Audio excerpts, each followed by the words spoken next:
오늘은 로마서 27번째 시간으로 깨달음과 거룩함에 대해서 하나님 말씀 묵상해 보도록 하겠습니다.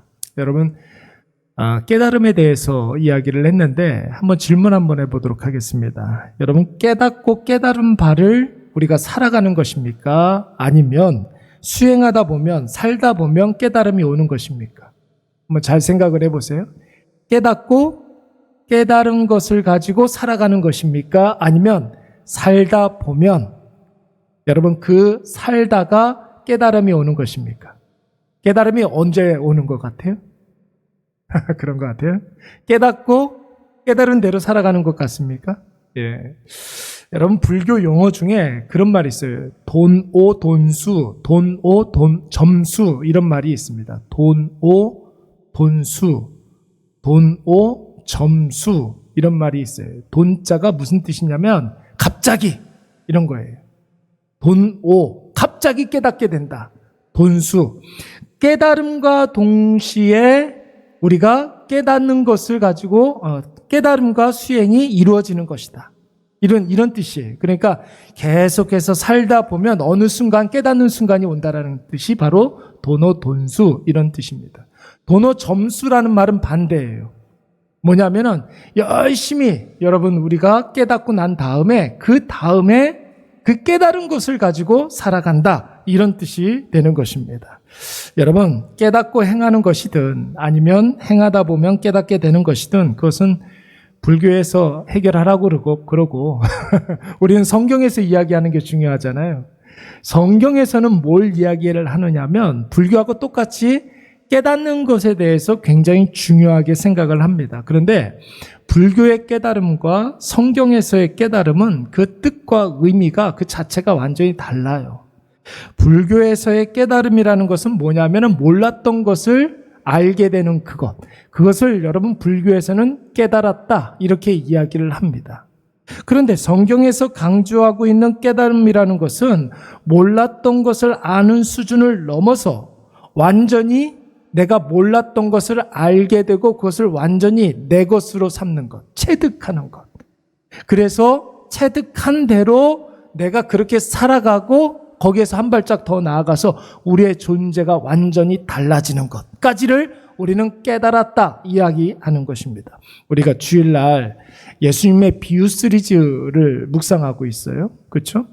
예수님 비유 시리즈를 묵상하고 있는데 여러분, 마태복음 13장을 우리가 비유장이라고 이야기합니다. 예수님의 비유가 많이 들어가 있다고 그래서 비유장, 그렇게 이야기를 합니다.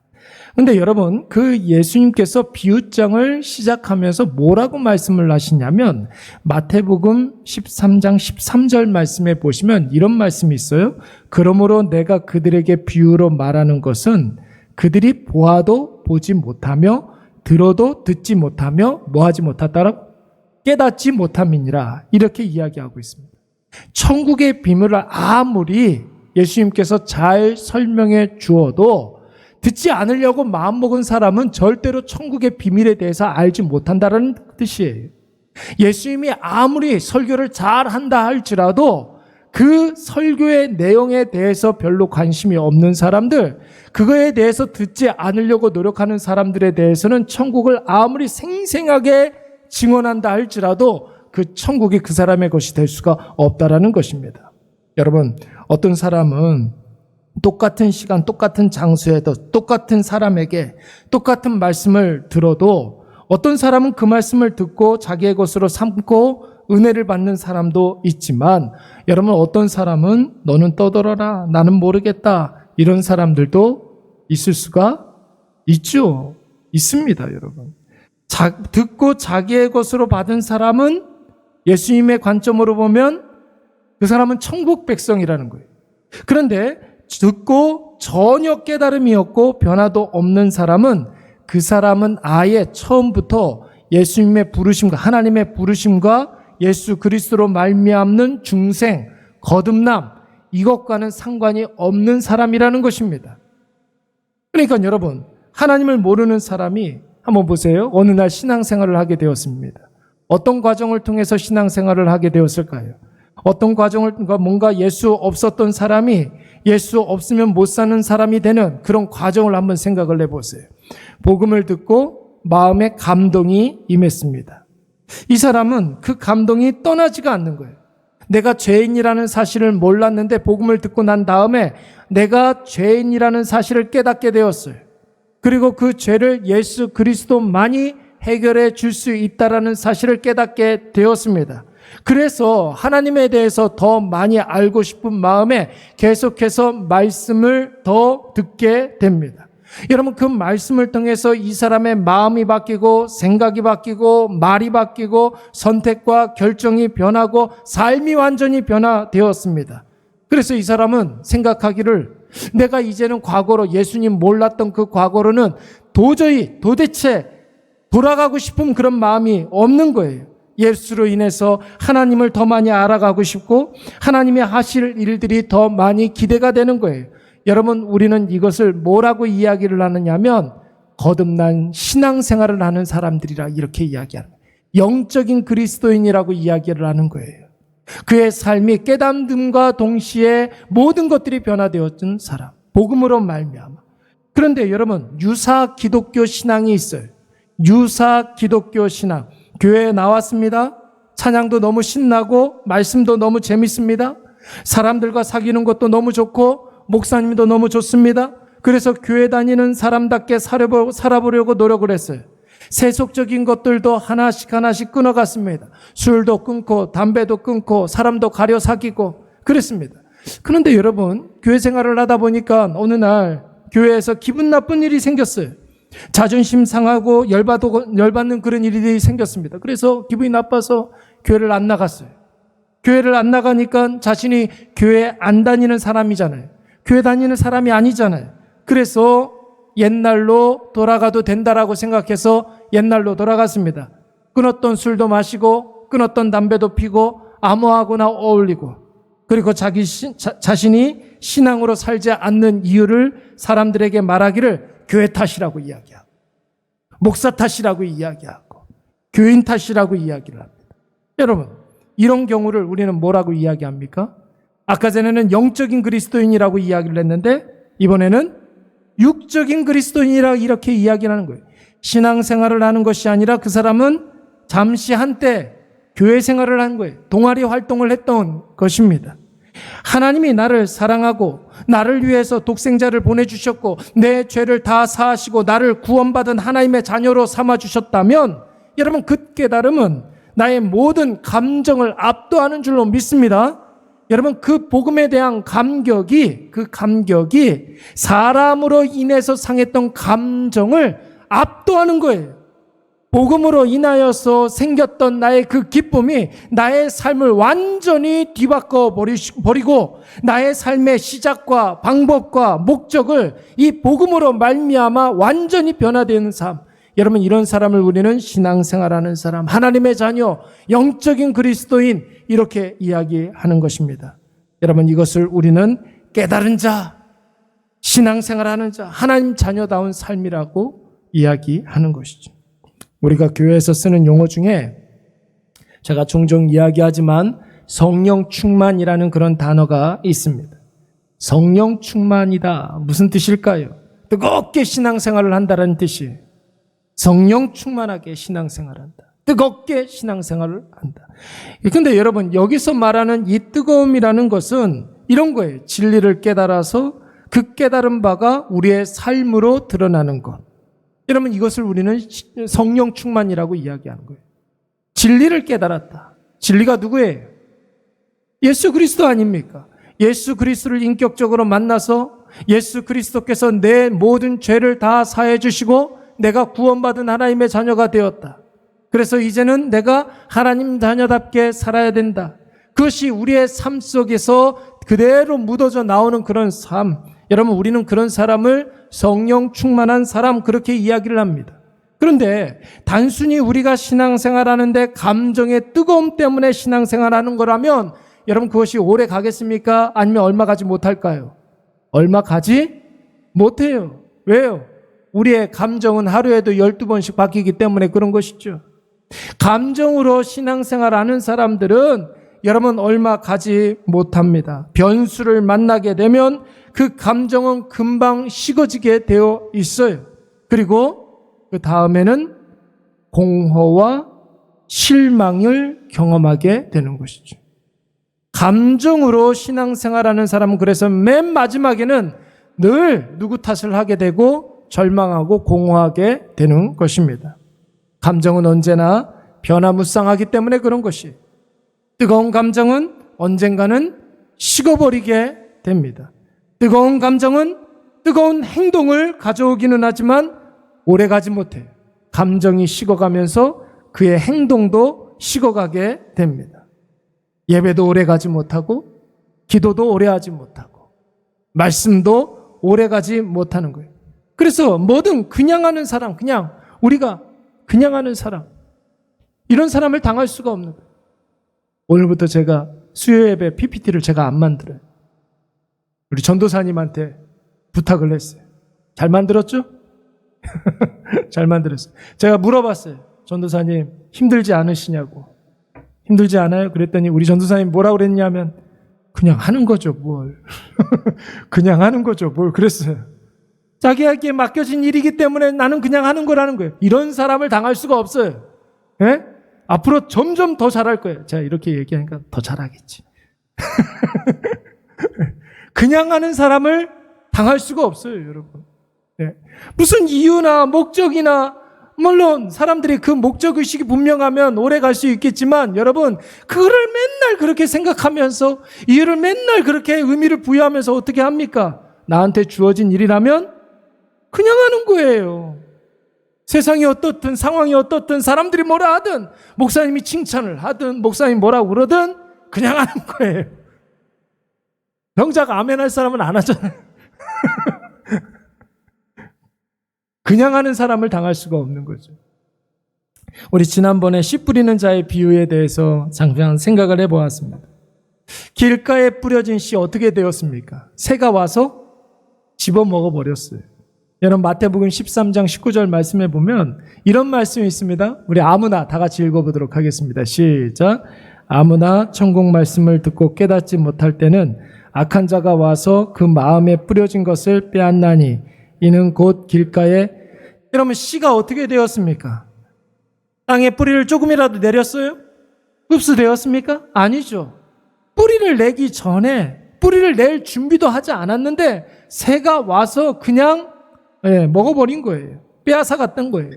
말씀이 마음밭에 심겨져서 뿌리를 내리고 줄기를 내지 않으면, 다시 말해서 여러분, 말씀이 깨달아지지 않으면 결국 아무것도 남지 않게 되는 것이죠.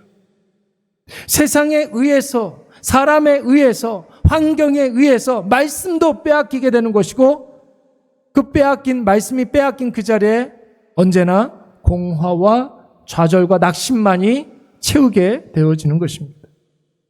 예수님께서 복음서에서 설교하실 때에 반드시 꼭 하셨던 말씀이 있어요. 예수님 설교하실 때마다 하셨던 말씀이 있어요. 얘들아 잘 들어라, 뭐 이런 게 아니에요. 마태복음 15장 10절 말씀해 보니까 무리를 불러 이르시되 뭐 하라고요? 설교를 하기 전에, 설교한 후에 이런 말씀을 하신 게 아니라, 얘들아 듣고 깨달아라. 깨닫는 자가 복되다라는 거예요. 들을 귀 있는 자가 복되다라는 것입니다. 여러분, 듣는 거 중요하지만 여러분 많이 들어도 깨닫지 못하면 어떻게 됩니까? 무용지물이죠. 들으면 아무것도 아닌 것이 되는 것이. 하나님의 말씀을 많이 듣는다고 해가지고 다 깨달은 게 아니잖아요. 여러분, 깨닫는 순간 그 들음이 복되고 가치 있게 되는 것이죠. 그래서 여러분, 우리가 너무나 잘 아는 말씀, 로마서 10장 17절 말씀해 보시면 믿음은 들음에서 나고 들음은 어디에서부터? 그리스도의 말씀으로 말미암았느니라. 여기서 중요한 말씀이 뭐냐면 말미암았느니라. 하나님의 말씀으로 말미암아 나의 변화된 삶, 깨달음. 깨달을 때에 우리의 들음이 복되게 되는 것이죠. 여러분, 주님의 말씀을 듣고 깨달으시기 바랍니다. 그러면 여러분, 우리의 귀가 복되게 되는 거예요. 우리의 눈이 복된 눈이 되는 것입니다. 복된 눈이 되기 위해서, 복된 귀가 되기 위해서 가장 중요한 것은 그 말씀을 보고 듣고 깨닫는 것이 중요한 것입니다. 그래서 우리가 하나님의 말씀을 듣거나 읽을 때 여러분 꼭 세 가지가 중요합니다. 첫째, 집중해야 될 줄로 믿습니다. 첫 번째 뭐 해야 된다고요? 집중해야 돼요. 건성으로 들으면 안 돼요. 건성으로 들으면 안 돼요. 다른 일을 하면서 하나님의 말씀을 들으면 안 되는 거예요. 딴 생각하면서 들으면 안 되는 거예요. 여러분, 말씀을 듣기에 최상의 컨디션으로 만들어야 하는 것입니다. 그렇습니다. 아유, 목사님 다 듣고 있어요. 아니요. 온전히 그 말씀에만 집중해야지 다른 것과 겸하여서 이 말씀을 들으려고 해서는 안 되는 거예요. 기를 쓰고 그 말씀에 내가 집중하려고 최상의 컨디션을 유지할 수 있어야 돼요. 두 번째는 들은 말씀을 뭘 해야 될까요? 메디테이션. 묵상해야 돼요. 묵상해야 돼요. 이 묵상이라는 것은 완전히 나의 것으로 삼는 거예요. 나의 경우에 그 말씀을 대입해보고 그 말씀이 어떻게 능력 있게 나타나는지 계속해서 우리가 살피는 거예요. 점검하는 거예요. 그리고 여러분, 우리가 듣고 깨달았던 그 말씀, 묵상했었던 그 말씀, 세 번째, 반복해야 될 줄로 믿습니다. 첫 번째가 뭐라고요? 집중해야 된다. 두 번째는 뭐라고요? 묵상해야 된다. 세 번째는 반복해야 된다. 반복해야 되는 거예요. 말씀은 여러분 반복하면 반복할수록 더 진하게 우러져 나오는 거죠. 마태, 마가, 누가, 요한복음 한번 보세요. 여러분 마태복음에서 이야기한, 물론 다 이게 좀 각자가 이야기하는 바가 부분적으로는 좀 있지만 반복 아닙니까? 반복. 그렇죠? 마태, 마가, 누가, 요한복음 반복하고 그 반복한 것을 가지고서 사도행전으로 가서 실천하는 거예요. 예. 복음서에서 예수님께서 말씀하셨던 그 복음의 말씀을 듣고 사도행전으로 가가지고 실천하는 것입니다. 여러분, 주님의 말씀을 계속해서 반복해서 들으시기 바랍니다. 그리고 이 모든 과정에 여러분 무엇이 있어야 되겠습니까? 집중하고 묵상하고 반복할 때 이 모든 과정에 성령께서 임재해야 될 줄로 믿습니다. 성령께서 하시는 일이 무엇이냐면 말씀을 들리게 하시고 깨닫게 하시고 완전히 내 것 삼게 하시는 그 일들을 성령께서 하시는 거예요. 그래서 성령의 의지에서 집중하고 성령에 의해서 하나님의 말씀을 묵상하고 성령으로 인하여서 그 말씀을 계속해서 반복해야 된다는 것이죠. 여러분, 하나님의 말씀은 그냥 좋은 책이 아니에요. 그냥 좋은 책이 아니에요. 철학이 아니에요. 좋은 강연이 아닙니다. 영적인 말씀이기 때문에 여러분 성령의 임재하심이 중요한 거예요. 조명한다고 그러잖아요. 조명. 비춰주신다. 성령께서 비춰주시는 거예요. 하나님의 말씀은 그냥 좋은 책이 아니라는 거예요. 영적인 말씀이기 때문에 그런 것이죠. 우리의 노력, 우리의 지성, 우리의 어떤 탁월한 언변만으로 그 의미를 제대로 알 수가 없습니다. 여러분 반드시 성령에 의지하여서 하나님의 말씀을 완전히 나의 것으로 삼고 깨달으시기를 간절히 축원합니다.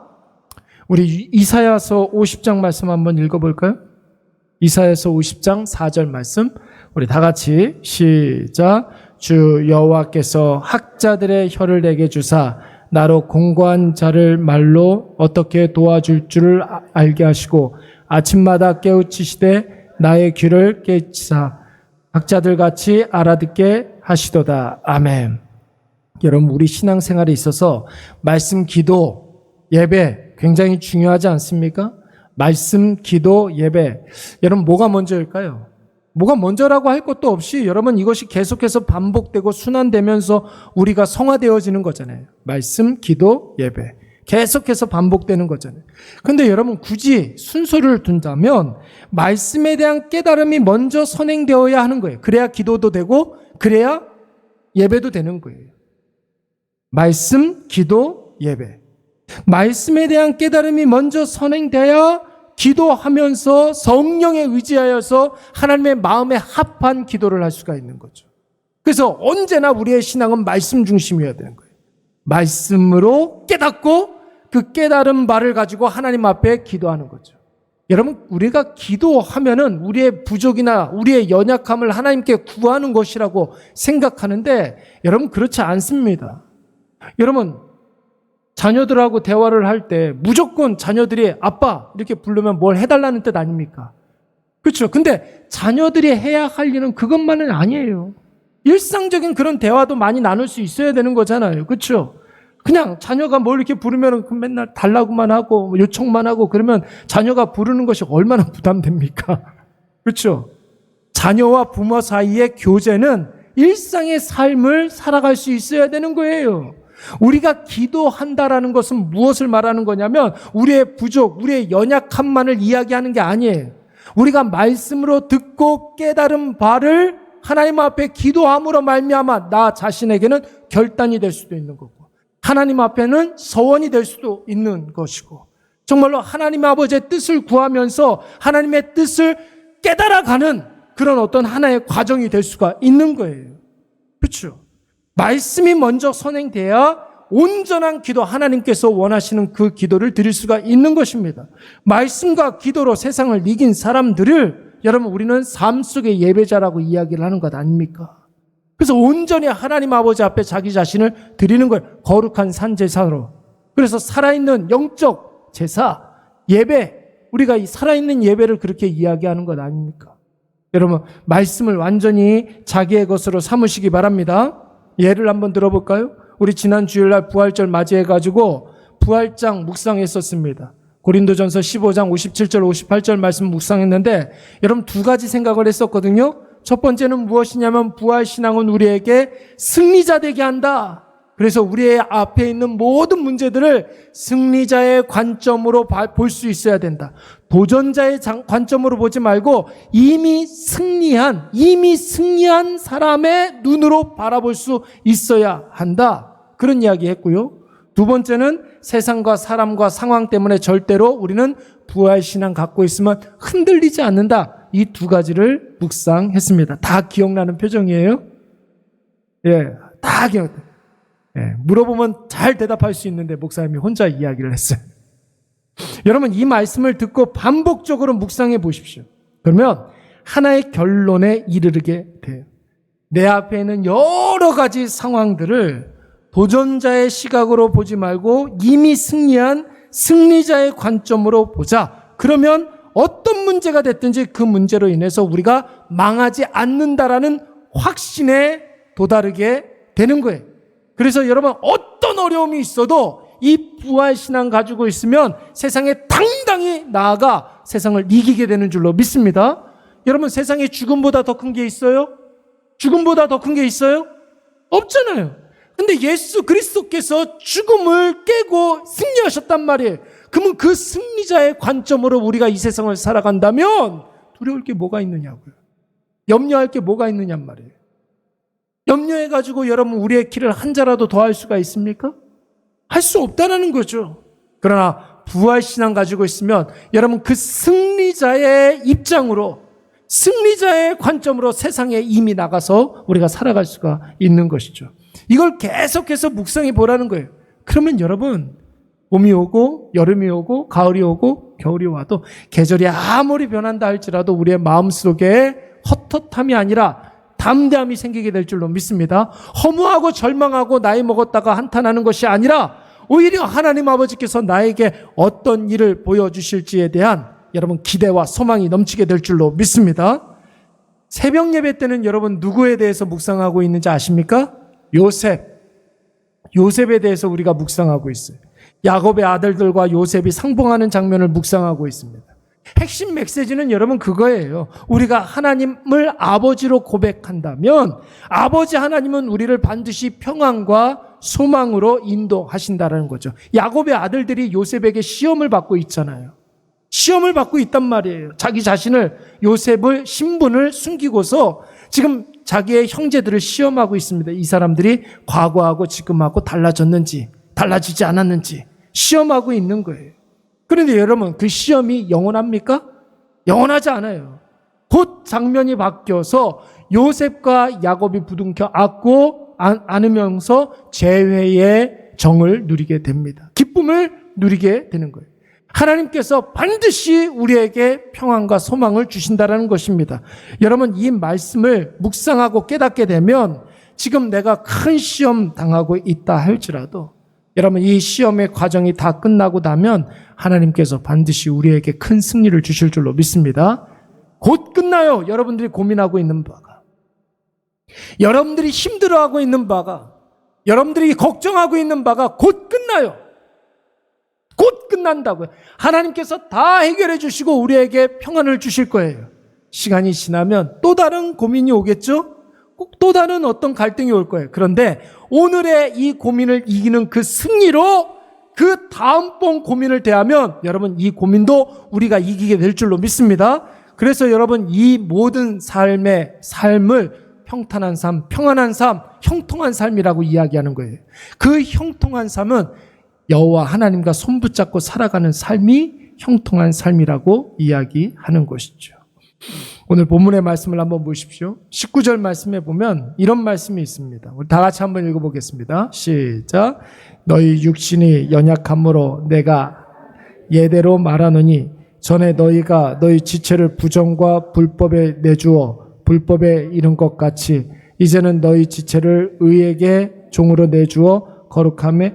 여러분 여기 서두에 너희 육신이 연약함으로 내가 사람의 예대로 말하노니, 이 말은 무슨 뜻이냐면 쉽게 말해서 너희들 잘 깨닫지 못하니까 내가 쉽게 설명해 줄게, 이런 뜻이에요.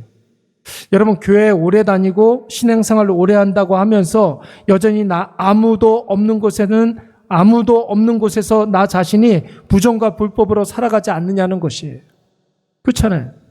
내가 하나님을 믿는다고 하면서도 아무도 나를 보는 사람 없을 때에는 하나님께서 원하시는 생각과 하나님께서 원하시는 기뻐하시는 일들을 행하는 것이 아니라 아무도 보지 않는다고 해서 부정과 불법으로 일관하지 않느냐. 지금 이렇게 이야기를 하고 있는 것입니다. 결정적인 순간을 만나면 말씀이 아니라 은혜가 아니라 육신의 소욕, 욕심과 탐심, 그리고 이기심과 거짓됨으로 살아가고 있지 않느냐. 지금 이거 이야기하고 있는 거예요. 여러분 상황에 긴박함이 오면 그 즉시 상황에 함몰되어 살아가고 있지 않느냐. 그래놓고 나중에 되면 어쩔 수 없었다 그러지 않느냐. 지금 오늘 19절 말씀에서 이것을 이야기하고 있는 거예요. 입술로는 하나님을 믿는다고 하면서 실제의 삶으로 이렇게 보면은 부정과 불법이 행행하고 있는 영혼들. 여러분 그런 사람들은 20절과 21절 말씀을 유념해야 됩니다. 다시 한번 읽어보도록 하겠습니다. 시작. 너희가 죄의 종이 되었을 때에는 의에 대하여 자유로웠느니라. 너희가 그때 무슨 열매를 얻었느냐? 이제는 너희가 그 일을 부끄러워하나니 이는 그 마지막이 사망임이니라. 아멘. 죄의 종이었을 때, 예수님을 몰랐을 때 너희들은 하나님께서 원하시는 바가 무엇인지를 잘 몰랐다는 거예요. 그래서 아주 자유롭게 죄를 지었다는 거예요. 자유롭게 불법을 행했다는 거예요. 그런데 이제는 예수님을 알고 난 다음에 그 옛날의 모습으로 돌아가려고 하지 않는다. 왜? 그런 불법의 결과가 사망이라는 사실을 이제 깨달았기 때문에 그 옛날로 돌아가지 않으려고 한다는 것이죠. 여러분 왜 그렇습니까? 여러분 세상의 방식은 공중 권세 잡은 자의 방식이라고 그랬어요. 여러분 이 공중 권세 잡은 자 마귀가 우리를 계속해서 유혹하고 위협하는 유일한 목적이 뭐라고 그랬습니까? 다른 거 아니에요. 우리를 죽이려고 그러는 게 아니에요. 마귀의 자식 만들려고 하는 게 아니에요. 여러분 마귀는 소박해요. 딱 한 가지 이유밖에 없어요. 하나님과 우리 사이를 멀어지게 하는 게 유일한 목적이에요. 그것만 하면 된다라고 생각하는 거예요. 자, 한번 보세요. 하나님께서 이미 자녀 삼은 자를 마귀가 어떻게 그 자녀와 아버지 됨을 깨트릴 수가 있습니까? 없습니까? 있어요? 없어요? 없어요. 그런데 그거는 가능해. 유혹하고 강압적으로 위협하면서 하나님과 나와의 관계를 잠깐 멀어지게 할 때가 있죠. 그거는 가능해요. 왜? 내가 죄의 마음에 계속해서 걸음을 주고 물을 주면은 하나님과 자연스럽게 멀어지는 거예요. 이게 바로 마귀의 유일한 목적이에요. 세상의 방식이 바로 하나님과 멀어지게 하는 거예요. 한번 보세요, 여러분. 우리의 일상의 삶을 살아가면서 나와 하나님과의 관계를 더욱더 돈독하게 하는 그런 장치들이 많습니까? 아니면 하나님 생각 전혀 나지 않게 하는 그런 일들이 많습니까? 하나님 생각을 전혀 하지 못하게 하는 그런 일들이 훨씬 더 많습니다. 이게 바로 세상의 방식이라는 거죠. 사람의 대세를 자꾸만 따르려고 그러죠. 사람의 대세라는 것은 여러분 욕심대로 살아가는 삶을 말하는 거예요. 여러분 내 욕심대로 살면은 나는 괜찮지만 우리 주변에 있는 사람들은 어떻게 됩니까? 어떻게 돼요? 남들한테는 상처를 줄 수밖에 없는 거예요. 그거를 여러분 우리는 뭐라고 이야기하냐면 죄를 범했다, 드러나는 죄가 되었다 해서 범죄, 그렇게 이야기를 하는 거라고요. 대세를 따르게 되면 욕심을 따라 살 수밖에 없고 욕심대로 살아가는 사람 주변에는 그 사람 때문에 피해를 보고 상처받는 사람들이 훨씬 더 많아지는 거예요. 그래서 그 사람을 우리는 죄인, 그렇게 이야기를 하는 거죠. 상황대로 살아가는 사람들이 있어요. 그냥 상황대로 그냥 끌려가는 사람, 아무 생각 없이. 그런 사람들은 여러분 내일이 없는 사람이에요. 죄 가운데 푹 빠져서 살아가고 있는 사람들, 여러분 그 사람들은 그가 어디 있든지 간에 그 어디나 지옥이에요. 그 어디나 지옥이에요. 그냥 아무 생각 없이 시류에 떠 내려가면서 상황대로, 형편대로 그렇게 살아가는 사람, 그 자체가 지옥을 경험할 수밖에 없는 거죠. 여러분 정확한 삶의 기준 없이, 말씀 없이 세상 방식, 사람의 대세, 상황 맞춰 살아가면 뭐가 문제겠습니까? 그러나 하나님 존재를 우리가 확신하고 말씀의 기준을 갖게 되면 우리는 분명한 한 가지를 깨닫게 됩니다. 하나님이 나를 보고 계신다. 하나님이 다 듣고 계신다. 이것을 우리는 깨닫게 되는 거예요. 예수님을 만난 사람들은 이 의식이 있는 거죠. 하나님이 다 보고 계시고 하나님께서 다 듣고 계신다. 우리는 이 말을 하나님 앞에 살아간다, 그렇게 이야기하는 거예요. 내가 하는 말 하나님께서 다 듣고 계시는 줄로 믿습니다. 우리가 내리는 모든 결정들 하나님께서 다 보고 계시는 거예요. 야고보서 말씀 한번 보세요. 야고보서 5장 4절 말씀. 우리 보라, 다 같이 한번 읽겠습니다. 시작. 보라, 너희 밭에서 추수한 품꾼에게 주지 아니한 삭이 속이 지르며 그 추수한 자의 우는 소리가 만군의 주의 귀에, 너희들이 하나님이 원하지 않는 생각을 하고 하나님께서 바라는 것을 행하지 않으면 그거 하나님께서 다 보고 하나님께서 다 듣고 계신다라는 것이에요. 오늘 본문 23절 말씀에서는 뭐라고 그랬냐면 죄의 삭은 사망이요. 하나님의 23절. 죄의 삭은 사망이요. 하나님의 은사는 그리스도 예수 우리 주 안에 있는 영생이니라 그랬어요. 여러분 여기에서 말하는 삭이라는 말은 뭐냐면 옵소니온, 이렇게 발음을 하는데 이거는 군인이 받는 월급을 말하는 거예요. 군인이, 특히 중요한 게 월급이 중요한 게 아니라 군인이 받는 월급이에요. 여러분 회사 다니면서 받는 월급하고 군인이 받는 그 월급이 똑같습니까? 똑같아요? 장사를 해서 받는 그런 월급하고 군인이 받는 그런 월급이 똑같아요? 지금 이 시대에 생각하지 말고 2000년 전에 여러분 로마 시대 때 한번 생각을 해보세요. 군인이 받는 그 월급하고 장사를 해서 받는 그런 월급하고 똑같냐 이거예요. 뭐가 들려요? 액수 말고 군인은 자기 목숨을 바치면서 그 월급을 받는 거예요. 여러분 여기서 말하면 삭시라는 말은 옵소니온, 군인이 받는 월급을 말하는 거예요. 그러니까 자기의 목숨을 내놓고 싸우는 사람들, 그래서 얻는 것, 그것을 말하는 것입니다. 그러니까 여러분 죄의 삭시라는 말은 무슨 뜻이냐면 아무리 우리가 목숨 걸고 열심히 살아도, 최선을 다하고 노력을 하고 열심히 해도 그 결과는 죄의 삭은 뭐다? 사망이다. 아무리 열심히 살아도, 목숨을 걸고 살아도 사망, 생명을 걸고 살아도 사망, 최선을 다하면서 살아도 사망. 이게 사망 해줄 줄 알았어요 저는. 길을 쓰고 최선을 다하고 열심히 살아도 사망이에요. 사망. 죄의 삭은 뭐다? 사망이에요. 사망. 열심히 한번 살아보세요. 예수님 없이 최선을 다해서. 그러면 예수님 없는 그 열심은 열심히 사망이에요. 열심히 사망. 노력을 기울여서 한번 살아보세요. 예수님 없이. 예수 없는 노력의 노력은 노력해서 사망이에요. 사망을 노력해서 얻는 거예요. 아무리 발버둥 쳐봐도 예수님 없으면 다 공허, 허무, 죽음, 사망 이렇게 끝나버리고 마는 것입니다. 여러분, 그러나 우리가 하는 모든 것에 예수 그리스도가 깃들어 있으면 우리는 하나님 앞에서 살아가게 되는 것이고, 하나님 다 보고 계시고 하나님 다 듣고 계시고 예수 그리스도 안에서 살아갈 때에 여러분, 우리의 모든 삶을 통하여서 하나님께는 영광이 되고 우리의 모든 삶에 살리는 놀라운 역사가 일어날 줄로 믿습니다. 우리 19절 말씀 하반절 다시 한번 볼까요? 너희 지체를 의에게 종으로 내주어 어디에 이르라? 거룩함에 이르라. 그렇게 이야기했어요. 아무리 노력을 해도, 최선을 다해도, 발버둥을 쳐도 예수님 없으면 죽음이요 사망뿐이니, 우리가 예수님을 믿는다고 하면 말씀을 듣고 깨닫는 자가 되어야 할 줄로 믿습니다. 듣고 깨닫는다라는 말에는 여러분, 우리의 존재의 변화, 우리의 삶의 변화를 다 수반하는 말이에요. 존재의 변화, 하나님 자녀답게, 삶의 변화, 거룩한 삶, 매일매일 끊임없이 자라고 성숙해가는 삶, 그렇게 살지 않으면 여러분, 아무리 그 사람이 훌륭하다 할지라도, 인격적으로 성품적으로 훌륭하다 할지라도, 많은 것들을 가지고 누리고 산다 할지라도 사망이에요. 사망, 죄의 삭은 사망.